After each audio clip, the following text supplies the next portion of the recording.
সীমাহীন সম্পদ সে অর্জন করেছে এবং এটা তো অবশ্যই অনুসন্ধান হয়ে এটা মানে গুরুতর ব্যবস্থা হওয়া দরকার। এবং এইটা হলে যেহেতু উনি সর্বোচ্চ পদে ছিলেন, তার বিরুদ্ধে যদি আইন তার কাজ করে, আইনকে নিজের গতিতে চলতে দেওয়া হয়, তাহলে এটা নিঃসন্দেহে সবার জন্য একটা সতর্কবাণী হবে। এটা তো উনি সংসদ সদস্য হিসেবে কোনো আদেশ দেন, উনি নাগরিক হিসেবে অভিযোগ করেছেন।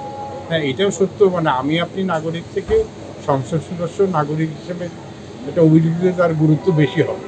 কিন্তু এটা অভিযোগ করতে তো কোনো বাধা দেখে, যে কোনো একটা অপরাধ হয়েছে এর বিরুদ্ধে সংশ্লিষ্ট কর্তৃপক্ষের কাছে যে কোনো নাগরিকই অভিযোগ করতে পারে। তখন ওই সংশ্লিষ্ট কর্তৃপক্ষের কাজ হবে ওই অভিযোগটা কতটা বাস্তব, কতটা প্রমাণ ভিত্তিক সেটা অনুসন্ধান করা। ওয়ালটন ফ্রিজ কিনে অনেকের মতো আপনিও হয়ে যেতে পারেন মিলেনিয়াল। সেরা পণ্যের সেরা অফার।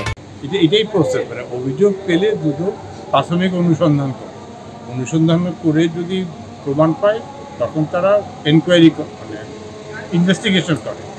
এটা নর্মাল প্রসেস এবং এটা তো বলেছে যে 30 দিনের মধ্যে তারা অনুসন্ধান করবে এবং অনুসন্ধানে যদি প্রমাণ পায় তখন বিস্তারিত তদন্ত করবে এবং তদন্ত করে চার্জশিট দাখিল করবে।